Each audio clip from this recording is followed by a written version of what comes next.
Bueno, buenas tardes a todos. Estamos una vez más en una nueva clase dentro de la Diplomatura de Derecho del Consumidor organizada por el Colegio de Abogados de Córdoba, versión 2025, con la dirección del doctor Francisco Jungenbach y Ezequiel Vergara. En el día de hoy tenemos al disertante Alejandro Pérez Azaña. Vamos a hacer una breve presentación.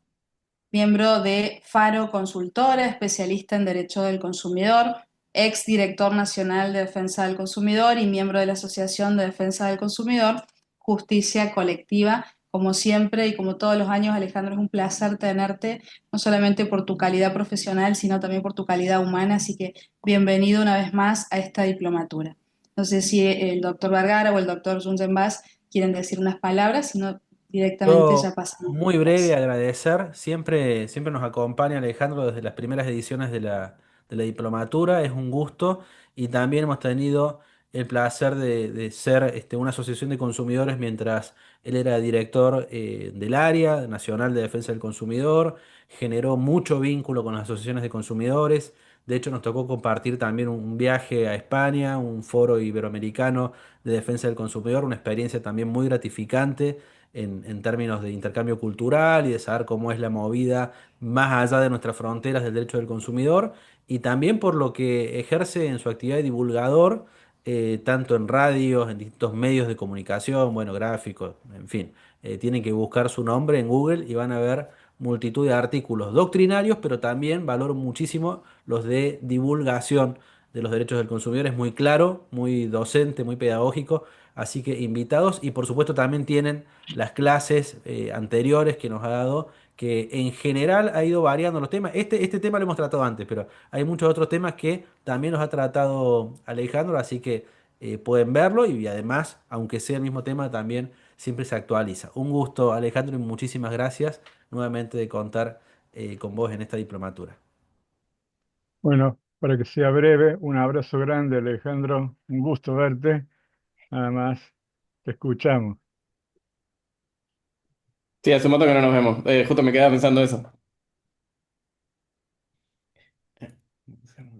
Em, bueno, nada, un gracias por la invitación. A mí, yo le decía a Victoria, me encanta, aparte, más allá de cualquier cosa, que saber que es un espacio de gente que milita la materia, es lo que más me importa. El resto, eh, uno siempre tiene un millón de cosas que hacer y a mí dar clases o aparecer es lo que menos me preocupa, pero sí me parece que hay que alimentar estos espacios de presentar la materia de cierta manera, digamos, que no sea una cosa abstracta, porque justamente si hay una materia en el derecho que no es abstracta, es esta, o el derecho laboral. No hay, no hay espacio para medias tintas en estas cosas, porque si no, no estamos entendiendo la materia. Y de hecho, este punto específico, el de las cláusulas abusivas, hoy a la mañana charlaba con Dante Rusconi, porque siempre charlamos temas.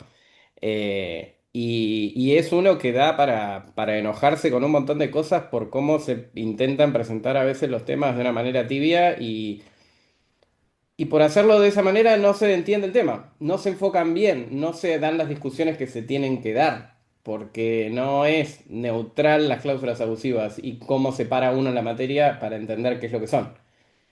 Eh, pero bueno, arranco porque tenemos poco tiempo. Una cosa que me interesaba también para ver qué tanto quieren participar los que están en la charla, porque eso varía siempre, depende un montón. Me interesaba preguntarles si han hecho uso de las cláusulas abusivas a la hora de hacer planteos judiciales, o sea, si han planteado la abusividad de una cláusula en un contrato. Yo les comento muy brevemente lo mío. Yo, casi todas las demandas colectivas que he hecho se han parado principalmente o en la abusividad de una cláusula o en la violación al deber de información. Siempre alguno de los dos que en realidad la violación del deber de información termina siendo la contracara, como vamos a ver, de una cláusula abusiva, porque en realidad lo que planteamos es la violación al orden público. Pero me interesa saber si ustedes lo han hecho en otro tipo de cláusulas o en otro tipo de cláusulas, en otro tipo de demandas, o qué experiencias tienen. ¿Alguno le interesa decir algo al respecto o tiene alguna experiencia? No sean tímidos, ¿eh? Todo lo que digan va a estar bien. Esto es así.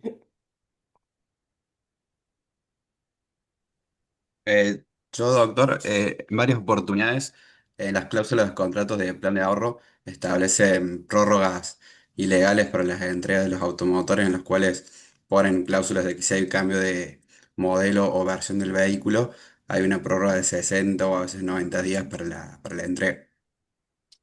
Sí. Sí, de hecho vamos a ver un par de ejemplos porque es el típico caso. Está incluso regulado bastante bien, pero no controlado absolutamente nada y no puesto en ejercicio. ¿Alguien más tiene alguna experiencia o le ha parecido complicado el tema o raro o dudoso? Hay un montón de raros y dudosos en este tema, debo adelantar, porque como está la normativa, está escrita en coreano. Salvo que alguno hable coreano, yo no hablo coreano, para mí es rarísimo, pero esto está escrito en coreano. ¿Alguien más? ¿No? ¿Impera la timidez? Bueno, más allá de que impere la timidez, si en algún momento entre escucharme a mí putear y enojarme se le pasa la timidez, levanta la mano. La idea es que participen en lo que vayan viendo, que planteen las dudas en lo que vayan viendo. Yo voy a hacer eso, me lo salté en la introducción. Ezequiel o Victoria y media me cortás sin asco, no hay ningún problema. Yo voy a mirar la hora, pero si ves que me paso, lo vamos cortando. Bueno, arranco y a medida que vamos viendo temas, me paran, levantan la mano. No sé qué tanto, creo que voy a ver la mano, pero si no, abran el micrófono. Em, ¿Vamos bien esto?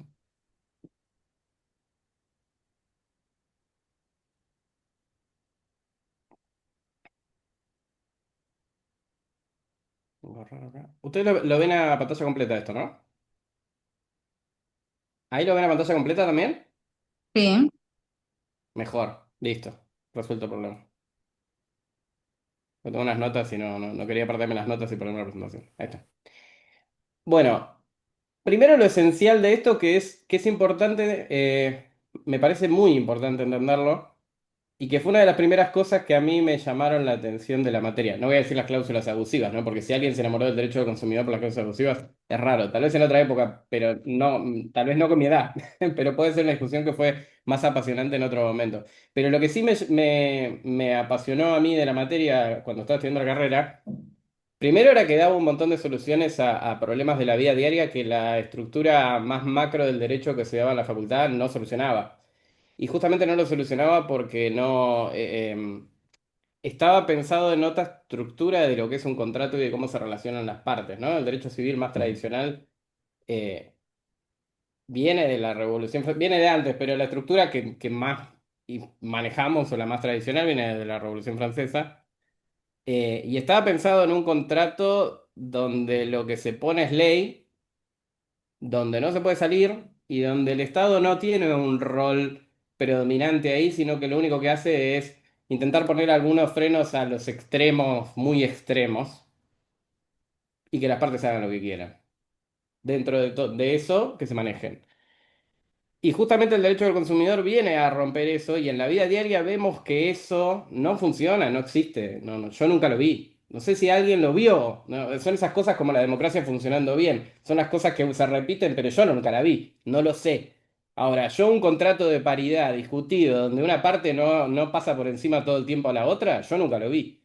Si existió en la época de Vélez, lo felicito a Vélez. Muy lindo el libro que hizo, pero yo nunca lo vi. Lo que vi son contratos de este tipo, contratos de adhesión, donde una parte dice lo que quiere, donde el otro no puede leer absolutamente nada y no tiene espacio a discutir o marcar a grises.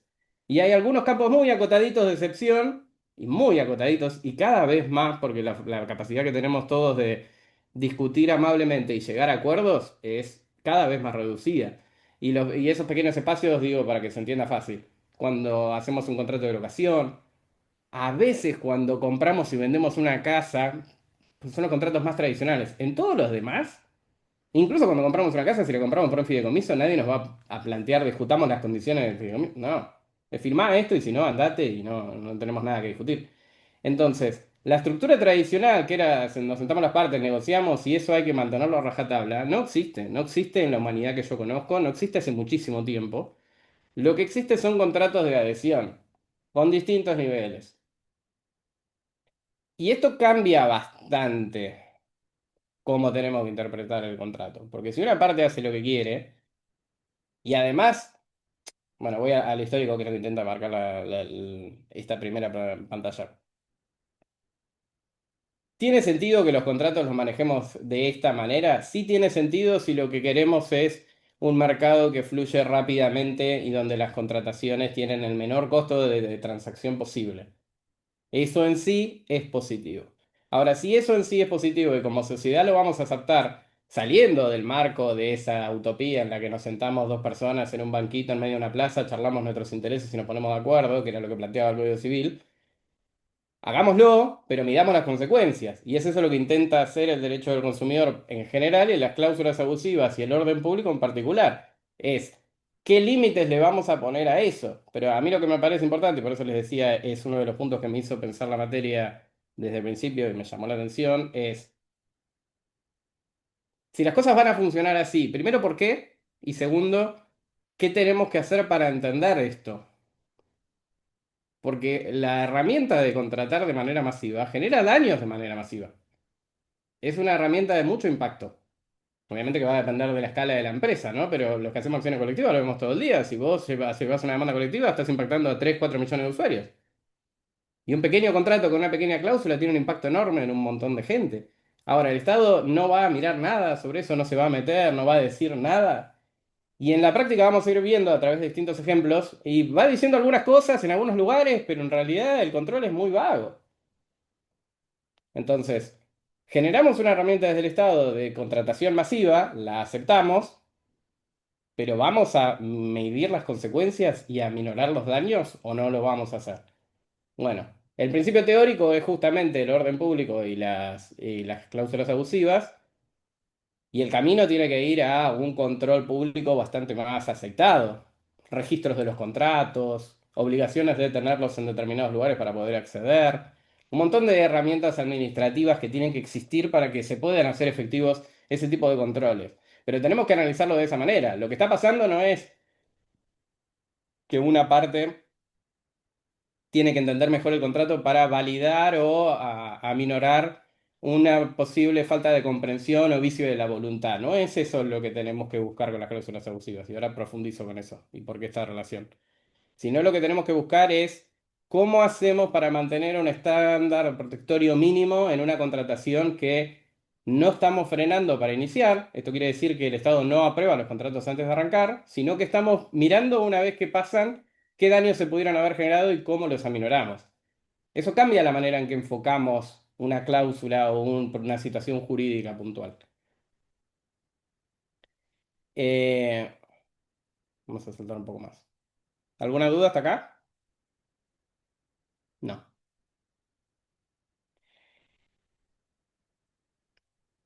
Bueno, ¿por qué se dan alteraciones en un contrato predispuesto por una parte? Sería muy largo, ¿no? Vamos a los casos más básicos. Primero, que es algo que lo decían directamente cuando charlaba lo anterior, es tenemos que entender que los fenómenos de defensa del consumidor en general son bastante culturales.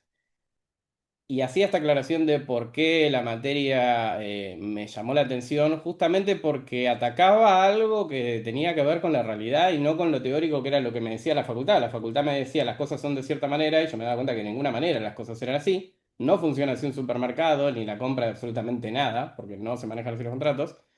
Y el derecho del consumidor sí da una respuesta. Pero esto también tenemos que pensarlo del lado cultural. ¿Por qué nosotros aceptamos que una parte fija un contrato y nosotros no lo podemos discutir? Que es algo que nos pasa a cada uno en la vida diaria, incluso siendo abogados.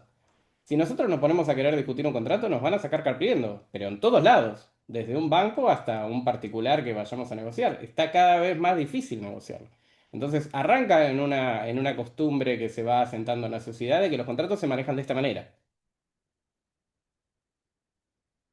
Digo esto porque si uno piensa estos puntos que están marcados en la placa, el consolidar el dominio, el desequilibrio significativo, uno podría pensar, pero ¿por qué una parte va a aceptar que la otra le diga exactamente cómo es un control, un contrato y establecer las cláusulas probablemente en su beneficio y ni siquiera leerla y aceptarlo? ¿Por qué uno haría eso? Desde el punto de vista objetivo de nos sentamos, somos dos personas en igualdad de condiciones, de ninguna manera uno aceptaría eso. Sin embargo, lo aceptamos todo el tiempo, absolutamente todo el tiempo. En cualquier contrato online aceptamos esto y no leemos las condiciones. Lo que pasa es que es un tema cultural, excede a lo teórico. Pero las consecuencias son esto. Primero, La parte fuerte consolida su dominio, o sea, establece las condiciones, como decías recién con lo del EGJ, establece condiciones que le convienen, incluso en contra de la ley. Porque obvio, al redactar el contrato uno siempre hace eso. Y uno mismo, si alguno de ustedes tiene la experiencia redactando un contrato, obviamente que establece condiciones como mejor le parecen, aún de buena fe. Si es de muy buena fe, lo va a explicar y exteriorizar a la otra parte y decirle, estoy estableciendo esto, fíjate porque esto, de última, si vos querés compensarlo de otra manera, lo compensamos o lo charlamos, ¿no? Así es como se hace una negociación de contrato. Eh,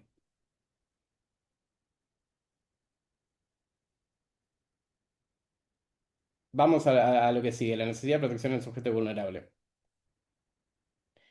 Primero, en relacionado con lo que decíamos de que es cultural, tenemos que pensarlo también, que lo fui adelantando con respecto al orden público, que lo que estamos haciendo acá no es nada más resolver una dificultad de una persona a la hora de analizar ese contrato. O sea, no estamos consiguiendo las herramientas informativas o eliminando las trabas a la voluntad del que firmó el contrato sin haberlo redactado. No ese es el objetivo de las cláusulas abusivas. Eventualmente es el objetivo macro de la materia, pero no a la hora de analizarlo. Vamos a ver después algunos más detalles sobre cómo analizarlo. Entonces, tenemos que partir de los fundamentos axiológicos de la materia, que son la vulnerabilidad del consumidor, siempre. No es un más o menos, es una presunción constitucional que está desde ahí para abajo, tiene que ser parte de todos los análisis que hagamos. Esto es importante cuando veamos la comparación con Europa, porque Europa tiene una lógica distinta con respecto a esto y eso genera un montón de problemas, porque empiezan a pensar, bueno, hay que ver si el consumidor era abogado, ¿lo tengo que leer igual? No tiene nada que ver quién sea el consumidor, porque por qué los contratos se firman de esta manera es un tema cultural y de la economía moderna y no de ese consumidor puntual. ¿Tenemos que buscar restablecer el equilibrio? Sí, pero de vuelta, de una manera macro, no en el contrato, porque el equilibrio en el contrato nunca va a existir. Esto también hay que tenerlo muy presente. No es que podemos lograr una situación en el derecho del consumidor donde si los mecanismos funcionan bárbaro, entonces las partes están equilibradas. Eso es imposible, nunca va a pasar. Podemos tender a eso. Si tenemos primero estos dos factores presentes, vamos a darnos cuenta que la manera de interpretar las cláusulas, si son abusivas o no, tiene que ser bastante vigorosa, ¿no? Más o menos, porque no nos vamos a pasar la rosca en este análisis, porque nunca vamos a lograr pasarnos y que haya un abuso de la otra parte. Esas son las consecuencias directas de este enfoque que les estoy dando. Eh, Vamos un poquito más. Bueno, y acá viene lo otro, ¿no? ¿Cómo caracterizamos o cómo analizamos más bien la abusividad de la cláusula? Y bueno, la abusividad de la cláusula en consecuencia va a ser un análisis objetivo. Nosotros no estamos mirando qué efecto tuvo en el consumidor en general, sino en la lógica de ese contrato, qué genera esa cláusula, en la generalidad del uso del contrato. Esto también varía un montón, porque yo no me tengo que parar les daba el ejemplo del abogado consumidor, porque hay bastante jurisprudencia en Europa sobre esto y es horripilante todo lo que hay. Eh, yo no me tengo que poner a parar si el consumidor abogado entendió o no la cláusula. Yo lo que tengo que mirar es, en este contrato, la existencia de esta cláusula, ¿qué consecuencias objetivas tiene en el colectivo de las personas que lo firmaron?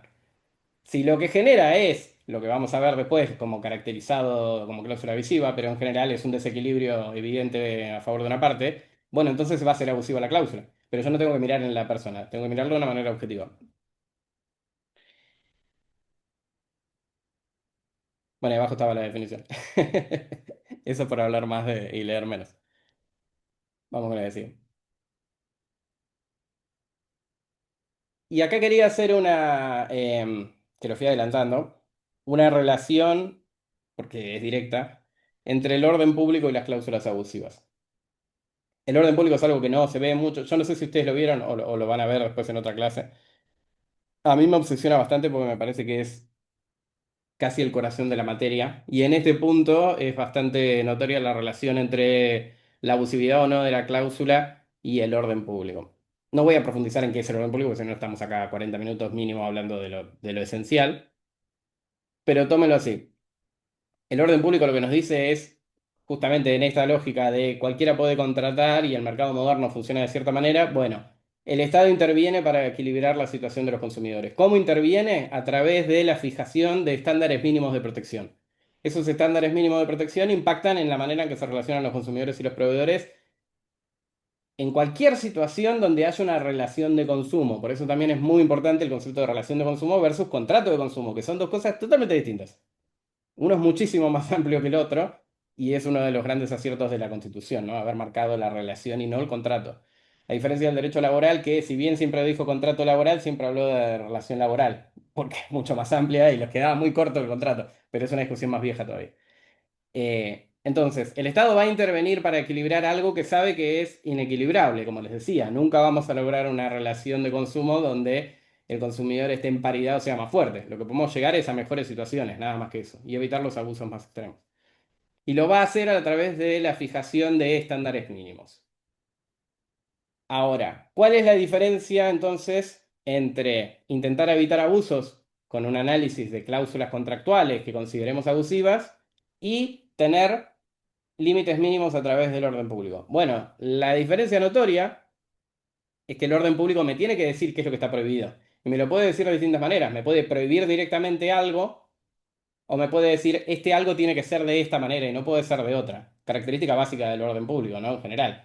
Si yo digo al consumidor le tenés que permitir que devuelva el producto cuando hace la compra online, cualquier caracterización de un contrato que diga otra cosa es nula.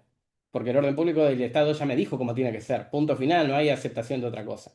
¿Lo tengo que analizar como una cláusula abusiva si lo dice? No, porque está expresamente prohibido. Y ahí está la diferencia. Las dos buscan más o menos lo mismo.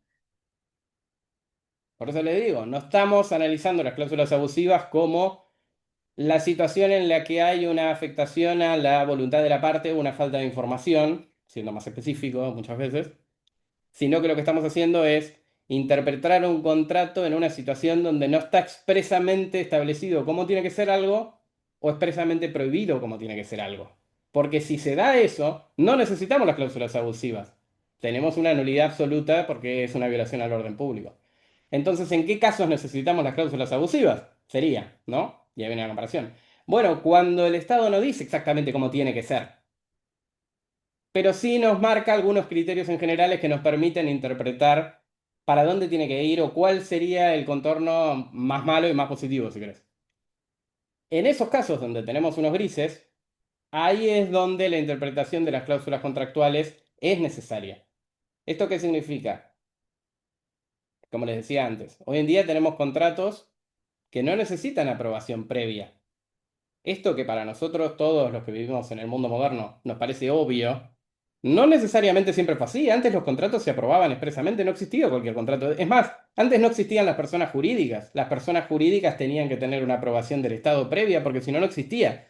Todos estos desarrollos que fuimos generando, que todos consideramos ya obvios, no necesariamente lo son y tienen consecuencias. Entonces, el Estado moderno no aprueba los contratos en general, salvo algunas excepciones muy específicas, las hay, pero son muy pocas y cada vez menos, y siempre la lógica y la práctica efectiva del Estado, después vamos a ver ejemplos justamente con el EGJ o con telecomunicaciones, el control previo ese es muy ficticio, no se hace, se aprueba cualquier cosa, porque de hecho la propia EGJ es el caso más risible, si querés, porque uno ve la normativa del EGJ y la verdad que los contratos tendrían que salir divinos, sin embargo, tienen cosas que violan su propia normativa. ¿Cómo hizo para aprobar la EGJ ese contrato? No lo sé, pero bueno, se aprueban. A lo que voy es, no tenemos una aprobación previa del contrato. Si la tuviéramos, diríamos que el Estado siempre establecería cómo tiene que funcionar. Al no tener esa aprobación previa, ¿quién establece cómo tiene que funcionar la relación de las partes? Bueno, la ley si lo dice, que ahí se aplica el orden público, no tenemos problema, o las partes si se ponen de acuerdo en el contrato. Y ahí es donde va a estar el abuso. Porque si la ley no me dijo, yo voy a tener que analizarlo en base a ¿es abusiva esta condición del contrato? Y esa abusividad tiene un margen de flexibilidad en el análisis. Y esa es la relación que tenemos entre el orden público y la cláusula abusiva. Los dos buscan lo mismo, mantener un estándar de protección mínimo establecido a través de la ley. Solo que uno directamente nos dice qué es lo que está prohibido o cómo tiene que funcionar, y el otro nos dice, dentro de este margen pueden jugar y vamos a ir viendo si se pasan o no se pasan. Es una consecuencia directa, justamente como les decía, a los contratos no tienen una aprobación previa, sino que cualquiera puede contratar de cualquier manera. Es el desarrollo lógico de eso.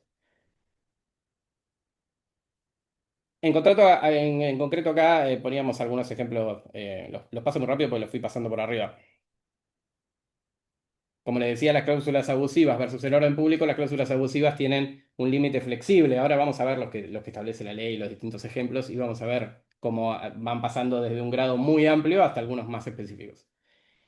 Eh, el orden público siempre se presenta, ustedes van a ver que yo no les dije exactamente esto, pero siempre se presenta como una eliminación de la voluntad de las partes versus el análisis de las cláusulas contractuales, en donde usualmente se presenta como restablecer la libertad contractual.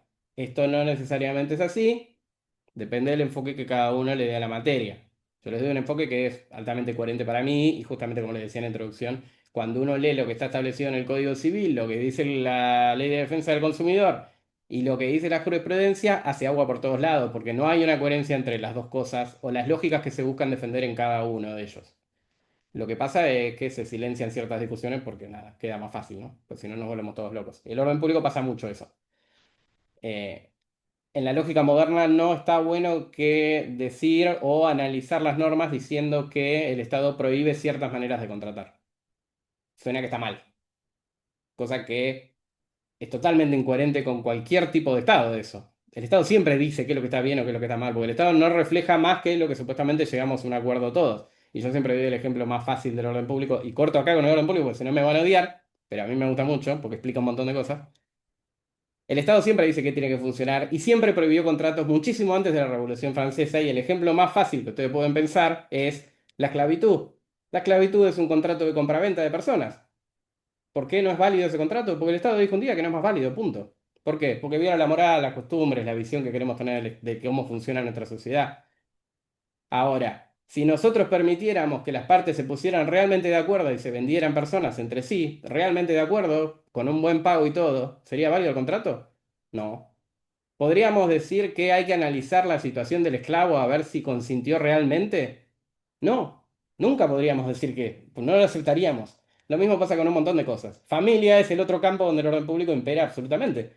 Nadie va a permitir que haya contratos de familia, por hacerlo de la manera más general, pero no dejan de ser contratos, que están por fuera de lo que la ley dice. Entonces el orden público siempre regula eso.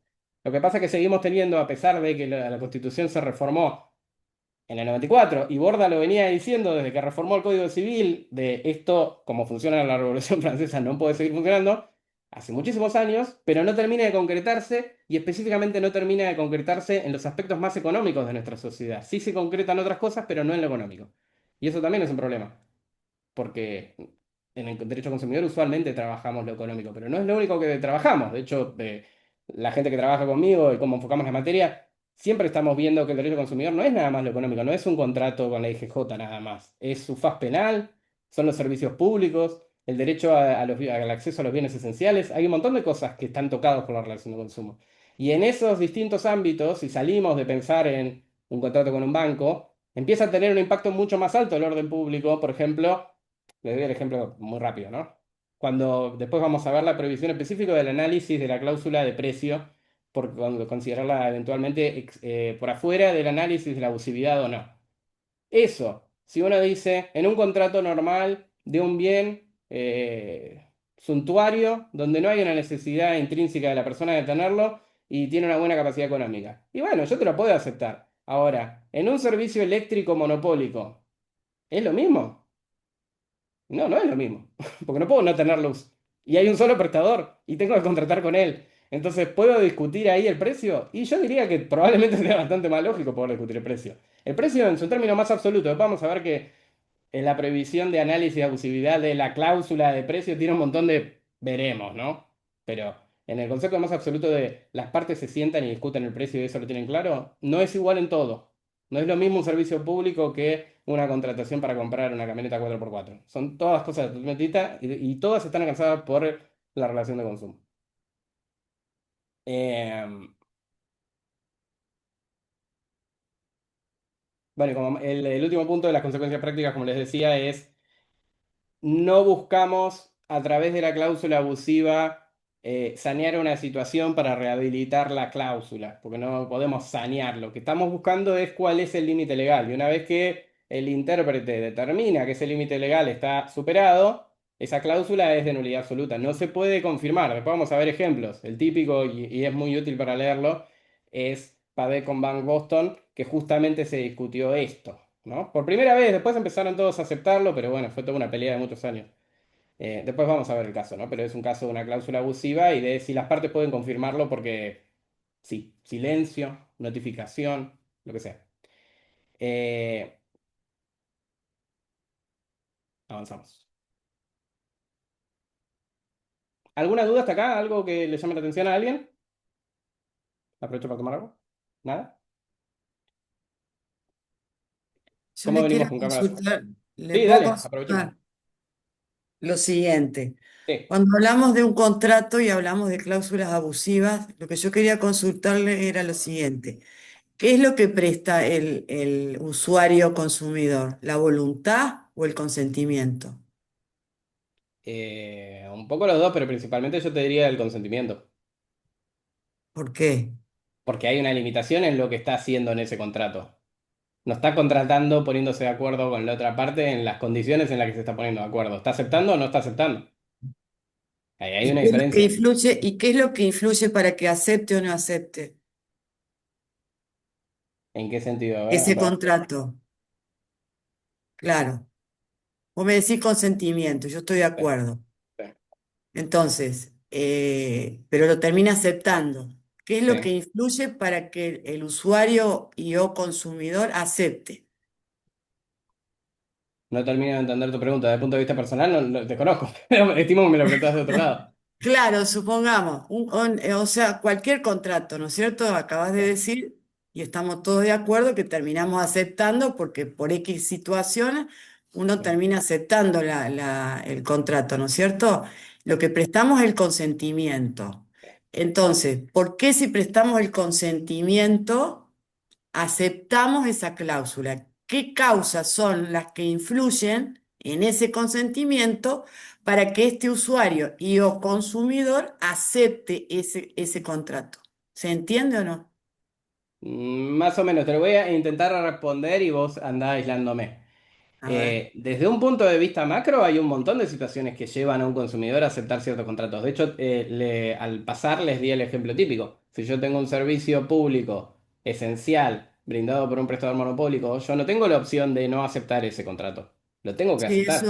y sí, en Europa, por ejemplo, hay muchas empresas eléctricas y el usuario puede elegir en qué empresa, Hay alternativas. ¿no es El típico cierto? caso también, Claro, si yo sí, estoy, por totalmente. ejemplo, con una internación médica y me ofrecen determinado servicio, ¿qué le voy a hacer? No, le voy a decir que sí, no, no, no, no hay opción. Hay una escala de grises muy amplia de por qué el consumidor acepta o no, pero por eso yo les decía lo primero. La cláusula abusiva, el análisis de las cláusulas abusivas, ¿qué viene a hacer? ¿Viene a sanear una deficiencia de voluntad o de información o viene a buscar si esa condición del contrato excede lo que el Estado fija como límite a lo que las partes pueden consentir en una relación? Sí, Y lo segundo excede, le digo yo, no lo excede, primero. seguro, Por eso a seguro. mí no me preocupa tanto por qué el consumidor acepta o no acepta, porque no es eso lo que yo estoy buscando cuando analizo una cláusula abusiva. Lo que estoy buscando es, ¿está dentro del marco legal eso que pasó en ese contrato? Y ahí es donde tengo que mirar las consecuencias de esa condición.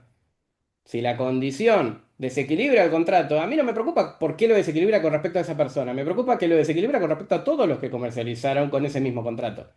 Ese tiene que hacer mi análisis. Por eso ese análisis tiene que ser objetivo y no tiene que ser pero este consumidor la verdad que la tenía re clara, que de hecho es la jurisprudencia europea. Un abogado firmando un contrato de hipoteca que tiene un montón de violaciones y es especialista en materia inmobiliaria, ¿puede plantear una abusividad, una cláusula? Y en Europa le dijeron que no. Y Claro. yo acá te digo, ¿a mí qué carajo me importa? Lo que tengo que mirar es el contrato y la relación entre las partes. Si esa cláusula tiene una consecuencia dañosa para todos los consumidores, a mí no me importa si ese consumidor puntual lo podía haber llegado a entender.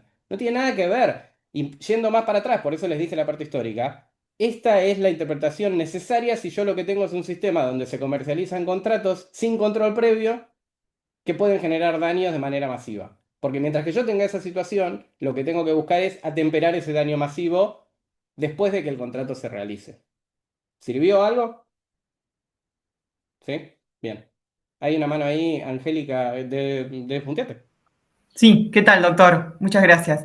A lo mejor la doctora Dufay, corregime si me equivoco, está haciendo referencia un poco a los sesgos, quizás, que venimos hablando en otras clases. Puede ser que su pregunta pueda estar relacionada con los sesgos, que, bueno, las cuestiones que operan en nuestras mentes adrede para elegir de una manera u otra. No sé si la doctora se refería a eso y si usted, doctor, respondió a eso sin usar esa palabra. Quiero decir, la interpretación objetiva, más allá de cómo cada uno mentalmente pueda interpretar o pueda estar Sí, inducido a consumir un objeto o sí. un servicio, que ya roza la individualidad o la subjetividad.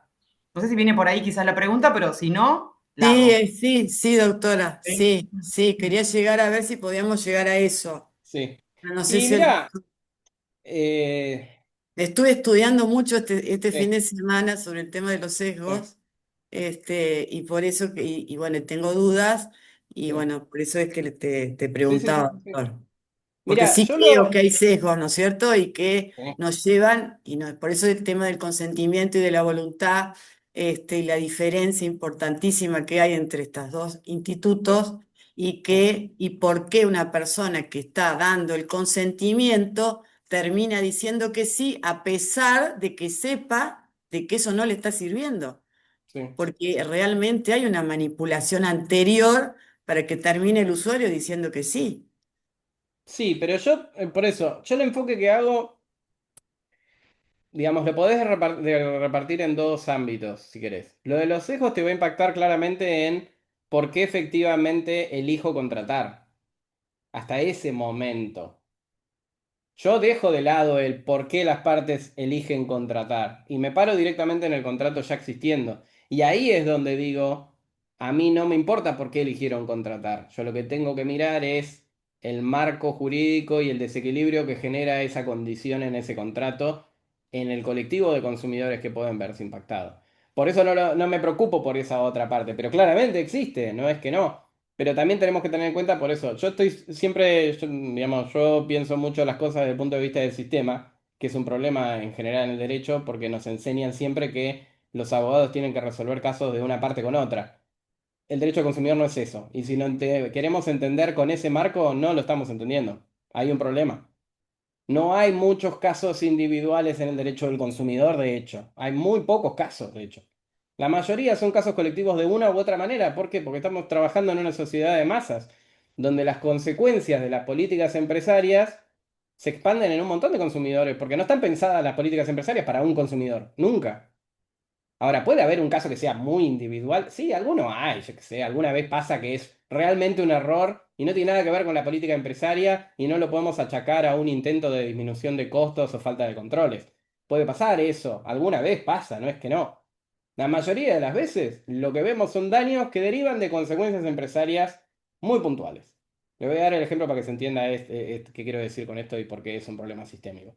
El otro día, justamente al pobre Dante Rusconi, voy a intentar no ponerlo tanto de ejemplo, pobre, pero como es amigo y encima somos los dos viciosos de la materia, estamos todo el día hablando de esto. La esposa salió con la camioneta a llevar al hijo a un lugar y vino una moto de Rappi y se la puso en el medio directamente, totalmente fuera de lugar, totalmente a cualquier velocidad, totalmente sin derecho a haber pasado, le rompió la puerta al medio, bárbaro. ¿Qué es lo que pasó en este caso? Que todos los que estamos acá y somos abogados lo tenemos clarísimo. El de la moto no tiene seguro, no tenía autorización para llevar la moto, no tiene nada. ¿Contra quién vas a ir? Contra nadie. Te la morfás doblada y pagás el arreglo vos, porque ¿qué le vas a hacer? Ahora, ¿eso que pasó es un hecho individual? Y podemos decir que sí, que es un cabeza, que no puede ser que no use el casco, que cómo van a esa velocidad, que va. Ahora, ¿no es una consecuencia directa de una política empresarial totalmente deliberada que mide el tiempo que tardan ellos en llegar a llevar las cosas y que a la vez no se hace cargo ni del medio de transporte que utilizan, ni de las consecuencias de exigir tiempos que no son razonables, ni del horario, ni de distribuir la manera en que se hacen las ventas y entregas a domicilio? Porque estos problemas siempre pasan, si ustedes tienen experiencia con esto, lo van a ver, van de 11:30 de la mañana a 2 de la tarde y después arrancan de vuelta 7:30 a 11 de la noche. Ahí es donde son todos los accidentes, fíjense. ¿Por qué? Porque están hasta las bolas de motos repartiendo por todos lados. sin importar Doctor, nada. yo Ahora, estoy... eso es una consecuencia de una Claro. decisión empresaria de una empresa que encima está fuera del país, con lo cual tampoco la vas a ir a buscar, que tiene una consecuencia muy concreta en un hecho. Ahora, si yo lo miro desde el derecho del consumidor, ¿qué tengo que hacer? Analizar esto, y no el pobre tipo que no tenía seguro que iba en moto. No importa si el pobre tipo me cagó a puteadas, no importa. Eso es lo anecdótico. Pero es una consecuencia de una decisión empresaria. ¿Y cómo sabemos que es eso? Porque hace 15 años eso no hubiera pasado. Porque no pasaba. Ahora sí pasa. Y alguien encima hace plata. Y el derecho al consumidor siempre es así. Entonces, trayéndolo al contrato, ¿no? La, Las cláusulas la, en un contrato. Perdón, dale, Angélica. No, no, perdón, porque yo estoy de acuerdo, pero me pregunto si a nivel de juzgados, Mm. los juzgados interpretan de una manera similar o buscan más demostrar el daño en la En el caso individualidad. concreto viven en esa, sí. Pero esto Es muy pasa todo el difícil, tiempo con el Poder Judicial. por Tampoco, a eso, ver, es un tema es muy de echarle difícil la culpa a llevar los esta jueces, interpretación. ¿no? Están educados en facultades que enseñan eso. Están Claro. educados en una lógica del derecho donde vos sacás una sentencia y te pones dos ojeras así y no te importa cuál es la consecuencia de la sentencia que sacás. Esto lo vemos todo el tiempo en el derecho consumidor, justamente. ¿Por qué es tan notorio este tipo de problemas en el derecho consumidor? Porque es un derecho que intrínsecamente es sistémico. Porque, por ejemplo, algo que seguro que si no lo vieron lo van a ver, el daño punitivo. ¿Por qué se resuelven los daños punitivos de la manera paupérrima en la que se resuelven? Porque se ponen las anteojeras y resuelven en base a criterios que no tienen nada que ver con el objetivo del daño punitivo, que es puramente sistémico. El daño punitivo busca que se generen incentivos para que ciertos comportamientos no se repitan y esos daños no se expandan a consumidores en masa. Ahora, si el juez se pone anteojeras, ¿qué es lo que dice? Ah, no, lucro indebido, enriquecimiento sin causa, que ni siquiera teóricamente es aceptable, porque el enriquecimiento ahí tiene una causa y está puesta en la ley y dice cómo tiene que ser. Pero no importa, dicen enriquecimiento sin causa. Y te ponen 2 pesos. Ahora, si vos pones 2 pesos, ¿qué pusiste por arriba? ¿El efecto de la sentencia o el prejuicio que a vos te da que alguien cobre 10 millones de pesos? No sé. Yo siempre digo, a mí no me importa quién cobre el daño punitivo, porque no es el objeto del daño punitivo que alguien haga plata. El objeto es generar los incentivos para que ese daño no se repita. Entonces, si vos pones 2 pesos, te pusiste anteojeras y no miraste la consecuencia de la sentencia. Eso pasa en todo el derecho al consumidor muy a menudo. Y en las cláusulas abusivas, por eso yo les arranqué tan claro en lo que les estoy diciendo. El análisis común de las cláusulas abusivas está atado a una visión muy tradicional donde lo que buscamos hacer es reequilibrar el desequilibrio contractual de una parte con otra. Lo que yo les digo es, eso puede ser totalmente válido en una relación no de consumo, y está bien. De hecho, incluso la estructura del código, la vamos a pasar muy por arriba, no quiero tampoco expandirme tanto porque obviamente este tema da para un montón y hay muchos temas para ver acá, así que voy a intentar ser más rápido. Eh, la estructura del código, que si ustedes ven, divide el análisis de los contratos por un lado y después de los contratos de en la relación de consumo, que dice contrato de consumo porque está mal escrito y toda esa serie de problemas que tiene el código con los errores enormes que tiene. Pero no está mal esa lógica, porque existen contratos de adhesión por fuera de la relación de consumo, como existen contratos de seguro por fuera de una relación de consumo y un montón de otras cosas por fuera de una relación de consumo. Y ahí lo podemos analizar de otra manera. Ahora, en el momento en que hay una relación de consumo, ahí ya el análisis tiene que ser otro. La lógica tiene que ser sistema. No podemos mirar nada más la voluntad de las partes y si fue plena o no fue plena, porque no es eso lo que busca el derecho del consumidor, porque es una materia de orden público. Si no lo fuera, podríamos estar hablando de otra cosa, como en el sistema europeo, en donde no lo es. El sistema europeo no rige el orden público. Entonces, ¿qué hacemos con las cláusulas abusivas? Y bueno, intentamos reequilibrar la relación entre las partes, buscar los eventuales vicios de la voluntad, ver si hay información suficiente, si consintió con posterioridad o no. Está buenísimo en un sistema donde no rige el orden público. En el momento en que rige el orden público, a mí me importa 3 carajos si hay la información suficiente o no. A la vez, yo tranquilamente le puedo decir a cualquier consumidor, vos firmá lo que vos quieras, porque después si lo tenés que ir a impugnar, vas y lo impugnás. Y nadie va a poder venir a decirte, no, pero en realidad vos sabías qué mala fe que tenés. Porque no tiene nada que ver la mala fe acá, porque el Estado tiene que neutralizar ese tipo de comportamientos, más allá de que el consumidor quiera o no. Yo doy otro ejemplo también siempre para que se entienda, perdón, porque es lo último que voy a decir de orden público, pero ustedes si me tiran la cuerda, yo digo cosas. Pero doy otro ejemplo muy concreto que hace que se entiendan. En el derecho laboral, el orden público se trabajó muchísimo más que en el derecho del consumidor y aún se trabaja mucho más que en el derecho del consumidor. Por suerte para ellos, mala suerte para nosotros. Uno de los temas que más se ha trabajado históricamente en el derecho del trabajo o del trabajador, porque si me quejo de que digan derecho del consumo, alguien se tiene que quejar de que yo diga derecho del trabajo. Uno de los temas que más se trabaja es justamente la posibilidad de renuncia a determinados derechos. Ustedes recuerden, no es una clase de Estado de orden público, pero se los tiro. Cuando rige el orden público no hay renuncia posible, ni hay acuerdo de partes posible por fuera del orden público. Justamente es el límite. Ahora, ¿qué pasa en el derecho laboral cuando un trabajador renuncia a sus derechos? Y el típico caso que se da, por ejemplo, es ¿qué pasa si a un trabajador le dicen, tenés dos opciones, te echo o te bajo el sueldo? ¿Puede aceptar que le bajen el sueldo? Bueno, esto se ha dado repetidas veces de distintas maneras. No, claramente, Lautaro, de ninguna manera. ¿Cómo va a aceptar eso? Es imposible eso. No se puede. ¿Por qué? Porque rige el orden público. Ahora, si yo le digo lo mismo en el derecho del consumidor, les va a parecer mucho más razonable. ¿Por qué? Porque impera una visión totalmente ajena a lo que el derecho establece en la Argentina. Muchas veces justamente por traer modelos como el de Europa, sin pensar que la estructura sistémica del modelo europeo es distinta al del argentino. Igual que la nuestra, no es la misma que Brasil, es bastante más parecida, pero no es todo lo mismo. No podemos traer institutos así en paquetitos y ponerlo acá y decir que tienen lógica. No tienen lógica, hay que cambiar el análisis. Hay que ver qué lógica tiene en nuestro sistema. Entonces, algo como el análisis de los factores de la voluntad, que en Europa está buenísimo y tiene lógica, acá no.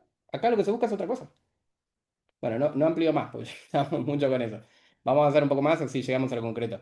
Por suerte, justo lo que viene ahora es hablar del sistema europeo, así que ya dijimos bastantes cosas. Eh, Como les marcaba, justamente en el sistema europeo no hay orden público, con lo cual la lógica es puramente de reequilibrar el contrato. Y ahí tiene mucho más peso justamente los vicios de la voluntad posible, la falta de información mínima, porque el análisis es totalmente distinto, porque no hay una barrera tan rígida como tenemos en Argentina.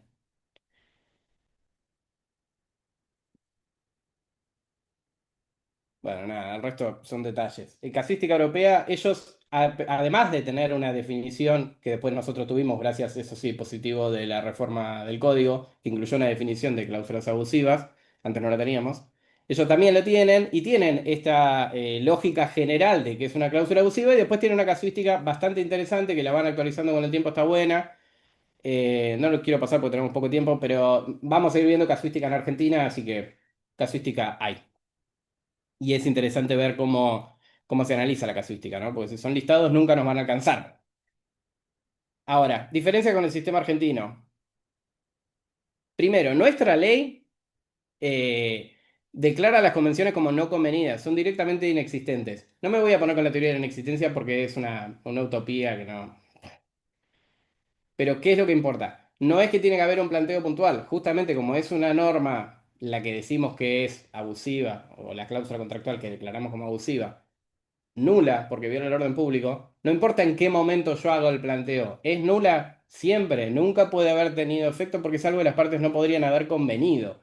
Fíjense qué diferencia con respecto a si yo me pongo a mirar los factores de la voluntad, porque ahí hay que ver cuándo, porque depende del sujeto. Y si depende del sujeto, depende de cuándo lo plantea. Y si depende del sujeto, depende de si el sujeto lo aceptó o no después. O si las causales que hicieron su voluntad no válida en algún momento no cambiaron. Todo eso pasa cuando yo miro al sujeto. Ahora, si yo miro el orden público, todo eso no importa. Esa condición contractual es nula siempre. Entonces no depende del planteo. Es nula, punto. Yo la puedo plantear cuando quiera. Esto es clave. Por eso yo les decía, a cualquier consumidor yo le puedo decir, vos firmá lo que vos quieras. Si hay algo que es nulo ahí adentro, nunca va a tener validez. ¿Voy a tener que hacer planteo judicial? Probablemente. Lo voy a tener que hacer de manera activa o como una excepción cuando alguien me lo quiera ejecutar. Pero no va a depender de si yo lo hice en algún momento, mandé una carta de documento, dije algo cuando contraté. No, no importa. Es más, si alguno se tomó el trabajo porque le gusta la materia de ir y marcar en algún contrato no consiento, a nadie le importa. A nadie le importa. Ni el juez lo va a mirar, porque el juez tampoco va a mirar los contratos, va a mirar las demandas. O sea, son cosas que no tienen utilidad en la práctica. Eh, La interpretación a favor de consumidores, eso también está en el sistema europeo, no cambia nada. Sí cambia con respecto de. Está más abajo, yo le estoy marcando cosas más arriba, pero abajo está la comparativa específica.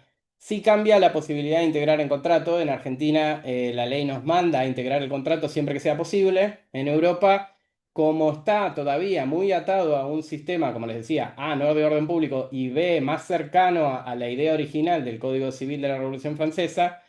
Bueno, obviamente el juez no va a poder meterse en un contrato a integrarlo, sino que las partes tienen que ponerse de acuerdo con la mayor libertad posible. Entonces, la idea de integrar cuando hay una nulidad es muchísimo más acotada en el sistema europeo que en el nuestro. En cuanto a la definición, tomamos casi idéntica a la de Europa, ¿eh? Así como está. Por eso, por el popurrí que yo les digo teórico. Algunos traen instituto de otro lado y no miran cómo y lo traen con la definición como va. En este caso no hay problema porque estaba bien, no altera nada, pero en otros casos vemos que hay problema. Eh, y otra diferencia notoria que tiene es justamente, ahora van cayendo las fichas, ¿no? Espero, si no, corríjanme. Pero justamente como el sistema europeo está pensado en una lógica de garantizar la voluntad y individual, lo que dice es si la cláusula fue negociada individualmente, no puede discutirse. Ahora, pensando en todo lo que yo les dije antes, en Argentina, si la cláusula que es nula por violar el orden público fue negociada individualmente, ¿me importa tres carajos? No, que negocien lo que quieren las partes, porque el objetivo no es lo que las partes quieren, es lo que fijamos como un mínimo legal, es lo que fijamos como estándar protectorio. Entonces, en Argentina yo puedo anular una cláusula negociada, no negociada, escrita por separado, aprobada por el Estado previamente o no, no importa. Ahí igual se puede hacer un poco más de discusión, esto último que les dije de aprobado o no por el Estado, porque también hay un tema de eficiencia, ¿no? Si el Estado controla un contrato antes, lo controla después, y igual después sale a comercialización y genera daños y un juez lo declara, ahí puede haber un conflicto de poderes, puede haber dispendio de recursos públicos, puede haber un montón de cosas. Pero no, teóricamente nos da lo mismo. Em, Nada, lo de abajo es un. La diferencia central, como vieron teóricamente, queda bastante clara en nuestro sistema de orden público. Entonces, el control es muchísimo más amplio y no depende tanto del sujeto, y el sistema europeo no es de orden público. Entonces, lo que busca es una visión mucho más tradicional y compensar la situación de las partes con todas las consecuencias que eso tiene.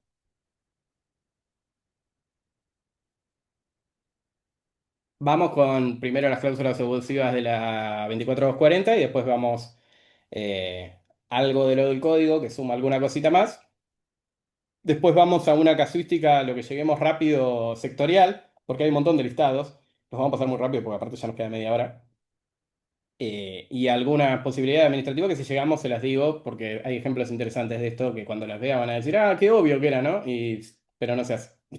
Quédense tranquilos que en Argentina no se hace. O sea, hay cosas que son obvias, que tendrían que hacerse y no cuestan nada, no se hacen. Vamos con la 24240. La 24240, la principal regulación de esto es el artículo 37. Ahora les voy a dar el ejemplo también del 8 bis, que para mí claramente también tiene algo de esto, y que nos sirve la lógica porque después la vamos a ver en los listados de cláusulas cómo se van repitiendo cosas similares a lo del 8 bis. El 37 tiene tres estipulaciones concretas, como les dijimos de vuelta, también coherente con la lógica, muy amplias. Son reglas amplias de interpretación. ¿Por qué son amplias? Porque si fueran muy claras y muy expresas, ya estarían prohibidas por el orden público, no habría ningún análisis de cláusula abusiva. Son amplias porque es la única manera en que pueden existir. ¿Qué es lo que nos dicen? El inciso A nos dice, son abusivas las cláusulas que desnaturalicen las obligaciones o limiten la responsabilidad por daños. Limiten la responsabilidad por daños es bastante simple, no tiene mucho misterio. Todos conocemos, igual se siguen haciendo las 24 horas del día, todos los contratos están llenos de exoneraciones de responsabilidad. Seguimos yendo al estacionamiento y dice, usted es responsable por los bienes que deje en el automóvil y un montón de cosas así, lo vemos todos los días. Nada, pero son fáciles de interpretar, uno sabe cuando hay una limitación de responsabilidad.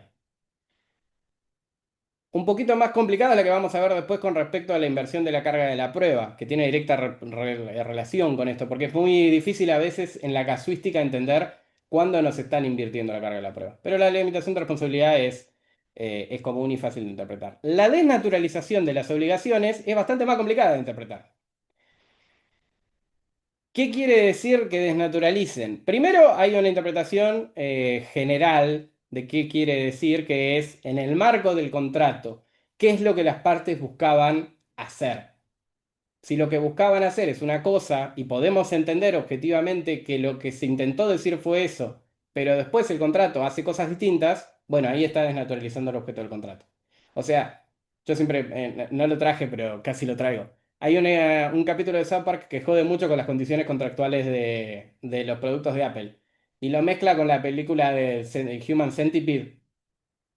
No voy a ir a los ejemplos más concretos, pero digo, en un contrato de Apple que tiene 800 páginas, puede haber cualquier cosa. Entonces, yo contrato con Apple comprar un teléfono y tener una línea por 2 años. Si en el medio me ponen que yo tengo que donar 2 de mis hijos, y bueno, no tiene nada que ver. No solo es sorpresiva, sino que desnaturaliza claramente el objeto del contrato, apunta a otro lado. Eso es lo que tenemos que buscar. Por otro lado, yendo a lo más específico, hay algunas cosas más interesantes para sacarle. Primero, el apartamiento abusivo del derecho dispositivo. ¿Esto qué es? Cuando las cláusulas no lo hacen directamente, pero indirectamente permiten violar este piso legal que dijimos antes. Si yo tengo un artículo que me dice tengo que devolver en 10 días, ellos no van a decir literalmente, bueno, en algunos casos lo hacen, porque los que redactan contratos la verdad que no les importa nada a veces. El típico caso es la prórroga de jurisdicción, que la prórroga de jurisdicción tenemos todo claro que no se puede hacer, sin embargo la siguen poniendo literal. Pero en general lo que se hace es un poquito más fino. No me van a decir, no, bueno, en realidad lo tenés que devolver en 20 días o nunca. Van a darle toda una vuelta, pero lo que están haciendo es intentar neutralizar un límite legal mínimo. Y ahí también entra en la desnaturalización. O sea, en ese caso nosotros plantearíamos que esta cláusula es abusiva por el 37 inciso A. Porque está indirectamente permitiendo que se viole un piso legal que se determinó. Cuando lo hace directamente, no hace falta decir que es abusiva. Decimos que es nula por violación al orden público y listo. Eh, el otro entra en el otro. Ejemplos de esto típico, dispensa de dolo, culpa grave. Bueno, sí, un montón. Limitaciones al resarcimiento integral o tarifación, también es bastante común. Transferencia de responsabilidad a terceros, esto pasa de distintas maneras y en la práctica pasa bastante. Vayan a la garantía y no al que le vendió el producto, por ejemplo. Bueno, esto no importa. Vamos a próximo. El inciso B dice, las cláusulas que importan renuncia o restricción de los derechos del consumidor o amplían los derechos de la otra parte. Ejemplos de estos son los típicos, recién pasamos algunos. Prórroga de competencia territorial, cláusulas que impiden defensas o remedios procesales, esto aunque no parezca es bastante común. No tanto la cláusula de arbitraje, porque en Argentina no se usa mucho, pero en otro país, por ejemplo, se ha discutido mucho la posibilidad de renunciar al derecho a participar en una clase, en acciones colectivas. En Estados Unidos es muy común eso y ha habido un montón de juicios. En Argentina, no, por suerte. Eh, Restricción del derecho a rescindir unilateralmente. Ahora cuando veamos casuística vamos a ver, esta también es una cláusula que es relativamente común. No de la manera más grosera, por eso volvamos a la raíz. Si es grosero y viola la ley, es orden público, no hace falta entrar por acá. Acá siempre vamos a entrar a cláusulas que si las tengo que leer me tengo que romper la cabeza para terminar de entender por dónde viene el problema. Y es lógico que así sea, digamos. Está bien. Da una amplitud que por suerte la materia tiene, que nos permite abarcar casi cualquier situación y decir sí, no, blanco, negro, pero tenemos que hacer ese trabajo. Eh, Nada, saltemos al próximo. Después vamos a ir volviendo a la casuística de distintos casos. Y cuando vayamos viendo casos, si quieren, lo planteamos o levanten la mano o abran el micrófono, porque la casuística es un montón. Y esto es algo que yo se los puedo explicar teóricamente, pero si no hacen ese ejercicio de ir metiendo en dónde entra, es muy difícil acostumbrarse a la lógica que tiene. Pasa un montón. De hecho, yo pensaba. Bueno, no importa, después lo vemos. El 37, inciso C. Cláusulas que contengan cualquier precepto que imponga la inversión de la carga de la prueba en perjuicio del consumidor. Bueno, de este, veámoslo porque ya estamos ahí. ¿Qué cláusula impone la inversión de la carga de prueba en perjuicio del consumidor? Si uno lo piensa en abstracto así, probablemente no se les ocurra mucho. ¿A alguno se le ocurre alguna común que hayan visto en un contrato? ¿Viste? Parece raro. Ahora les voy a dar la más simple que está en todos los contratos todos los días. es muy común que cualquier contrato que nosotros firmemos actualmente diga que la aceptación a través de la plataforma o la página implica el consentimiento. Ahora, ¿qué está pasando ahí? Suena razonable, ¿no? Porque, o sea, estamos todos trabajando a través de Internet hoy en día. De hecho, estamos dando una diplomatura a través de Internet. Todos trabajando a través de Internet.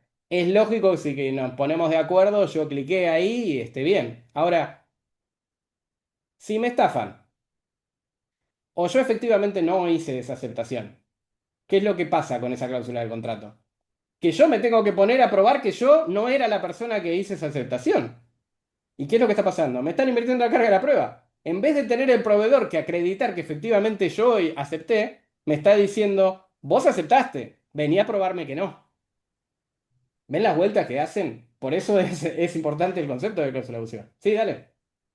No, no, y aparte, doctor, el otro tema es que en el caso de, por ejemplo, que lo hacemos todos los días, eso, o de vez en cuando, ¿no? Pero cuando se trata de los bancos y, por ejemplo, te ofrecen un seguro, ¿no es cierto?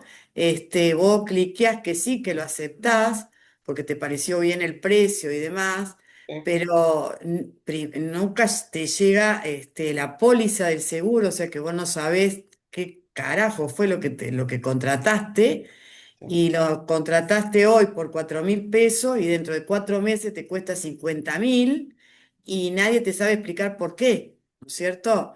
Sí. Y a veces te enchufan, perdón la expresión, ¿no? Pero te enchufan cosas, los bancos, sin pedirte absolutamente ningún tipo de autorización. O Sí. sea que por supuesto, y ellos hablan encima de que nosotros tenemos que demostrar que eso no fue así. O sea, Bueno, es el ¿cómo típico lo caso de inversión. demostrás? ¿Y cómo lo Sí. demostrás? O sea, ya No es que no entramos lo con el tenés que tema demostrar. del Por eso. problema de la prueba. Claro, Por porque eso. tenés que demostrar vos la prueba, o sea, la prueba la tenés que demostrar vos. Ellos ¿No? son unos santos genios espectaculares, ¿no? No es Bueno, una pasa siempre. vergüenza, eso es una vergüenza realmente, Sí. ¿no? Es muy común también con los tickets de pago. Por eso en todos los problemas de las estafas, como se quiebra todo lo de la voluntad, igual ellos lo quieren traer por los contratos, pero la verdad es que quedan patas para arriba. Pero está bien que Totalmente. así sea, porque justamente esto es el derecho Y del nos consumidor. Busca conviene a defender al nosotros, consumidor porque el seguro. consumidor no va a poder probar eso. No tiene las herramientas para hacerlo y no lo va a poder hacer nunca. Porque ¿cómo hace para acceder a las bases de datos del banco para ver qué IP, qué? Eso lo tienen que acreditar ellos. Lo que pasa es que, Totalmente. por eso les digo, es muy difícil a veces salir de, el sentido común al analizar ciertas cláusulas porque parecen coherentes. Porque como las hacemos todos los días, parecen que es lo normal. Pero lo normal lo establece la parte fuerte en el mercado moderno. Y Sí, nosotros que en somos el la otra derecho parte. laboral, perdón doctor, que recién usted ¿Sí? estaba diciendo del derecho laboral, el que tiene, se invierte, o sea, la carga de la prueba la tiene que demostrar el empleador, no el trabajador, que es el que está en menos condiciones de demostrar la prueba. Porque es un Y que derecho acá debería protectorio. pasar exactamente lo mismo, ¿no es Es cierto? que debe pasar. Y así está establecido legalmente. El problema es, nosotros tenemos que tener la gimnasia de poder detectar este tipo de cosas rápidamente. Y obviamente Claro, tendríamos que tener un fuero probablemente judicial especializado y un montón de otras cosas que no pasan. Pero no que no lo importa. tenemos, sí. Normativamente está claro como el agua, ¿eh? El problema Sí. es que, por eso les digo, nosotros tenemos que protectarlo, tenemos que plantearlo y tenemos que fumarnos juicios que duran 15 años hasta que te dan la razón y todo lo demás. Lo que pasa es que es un problema cultural, me parece a mí también, ¿no es cierto? Porque el Sí, otro día, obvio. por ejemplo, yo voy a contar una cosa, porque la verdad que o sea, me pareció tan rara, que un cliente me consulta sobre el tema este de los casinos online, ¿está? Entonces me dice, ¿eso es legal o no es legal?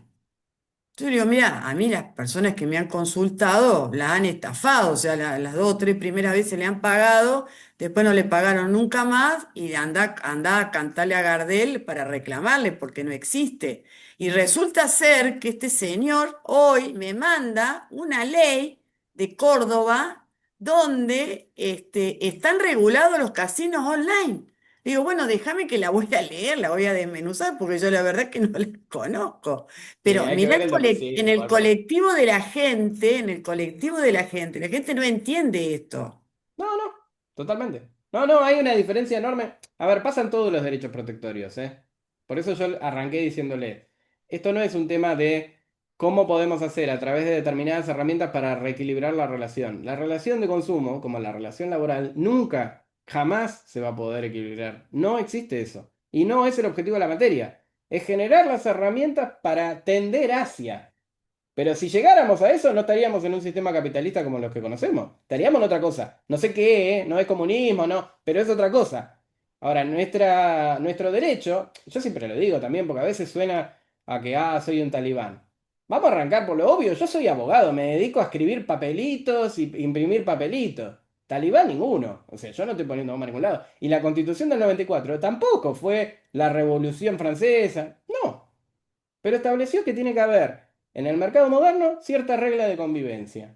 ¿Las vamos a tener de pautar a través del derecho al consumidor? ¿Eso implica limitación a la libertad de las partes? Sí, porque se estaban yendo al carajo y se siguen yendo al carajo y se van a seguir yendo al carajo. Lo que tenemos que tender a que se vayan un poquito menos al carajo, funcionan las cosas un poquito mejor como en otros lados funcionan.